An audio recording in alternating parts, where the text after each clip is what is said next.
ini bisa dibaca ya, bersama linear sama halnya dengan persamaan aljabar, yaitu merupakan sebuah sistem dihitung dalam ilmu matematika dan dapat digambarkan dalam bentuk garis lurus dalam sebuah grafik. Oke, ini. Yang namanya sistem persamaan linear. Oke, kalau kita membahas linear berarti sudah saya jelaskan di awal bahwa linear berarti dia variabel yang pangkat paling tertingginya adalah pangkat 1. Persamaan berarti kita tidak membahas pertidaksamaan ya, berarti ini bentuknya sama dengan. Nah, kalau sistem berarti ada beberapa persamaan linear. Nah, untuk variabelnya kita bisa mencari bisa satu variabel, bisa 2, bisa 3, dan seterusnya.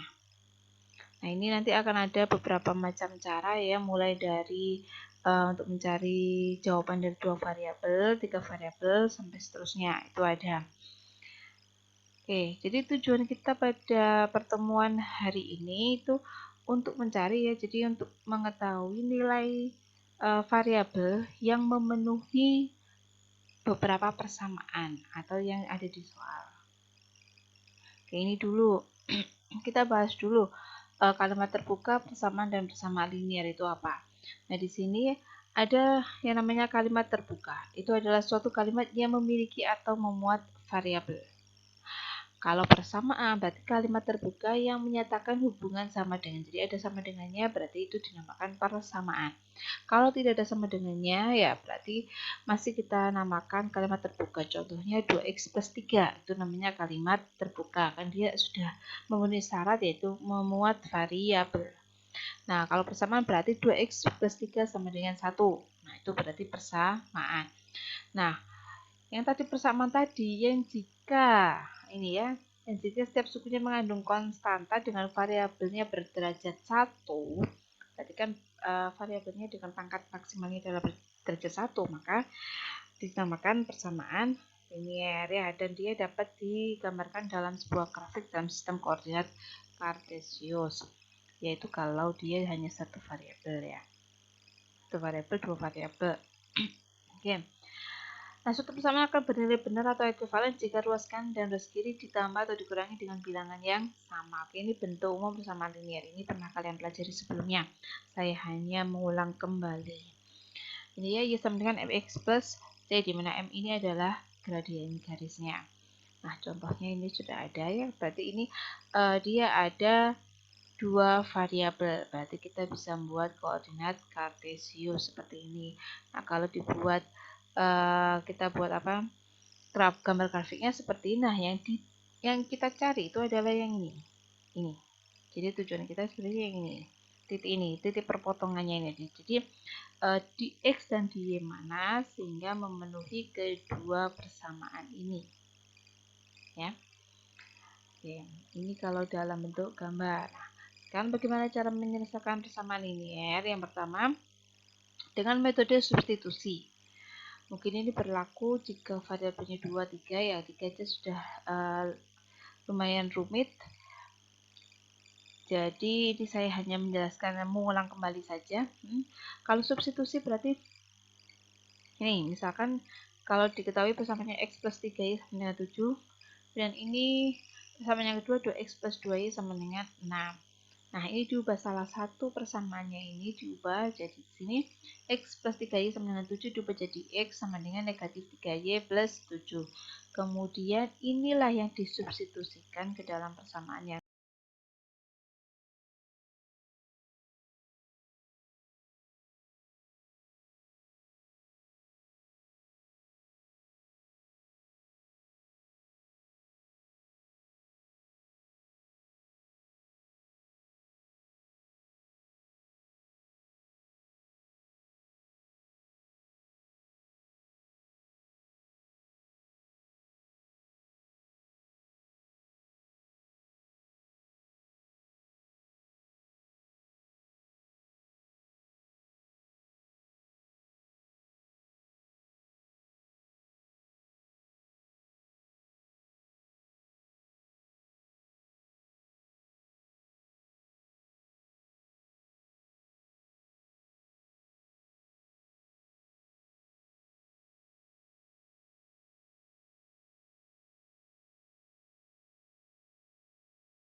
rumusnya adalah Xn sama dengan determinan dari matriks AN dibagi dengan determinan matriks A. Ini gambar garis lurus ini determinan ya, bacanya bukan nilai mutlak, kita nggak bahas nilai mutlak. Oke, di sini Xn ini adalah nilai variabel yang akan dicari, misalkan. Nah, ini kan kalau tadi kan saya variabelnya adalah X, Y, Z, berarti nanti di sini A2, berarti yang kolom 2. Nah, ini berarti kolom 2 yang diganti dengan 5, 0, negatif 3. Yang lainnya masih tetap ya, bisa dilihat. Nah, setelah itu kalian cari determinannya, hasilnya adalah 13. Oke, nanti determinan matriks A2 ini digunakan untuk mencari nilai dari variabel X2. Berikutnya kita cari determinan matriks A3. Berarti kolom 3 yang diganti dengan ini ya. Oke. Determinannya hasilnya adalah negatif 91. Nah, ini hasil dari determinan matriks A. Kalau determinan matriks A ya langsung ini aja ya. Nih, berarti ini kan koefisien-koefisiennya saja. Nah, untuk mencari variabelnya bagaimana caranya? Nah, ini menggunakan tadi rumusnya tadi ya. Berarti kalau ingin mencari X1, berarti ini determinan matriks A1 dibagi determinan matriks A. Berarti kan 52 dibagi 13 jadinya 4. Berarti X1-nya sama dengan 4. Begitu juga dengan X2 dan X3 ya. Dilihat ini kan X2 berarti matriks A2, determinan matriks A2 dibagi determinan matriks A. Kemudian kalau X3 determinan matriks A3 dibagi determinan matriks A. Ketemunya ini. Berarti ini X1, X2 dan X3. Oke, sudah sampai di sini.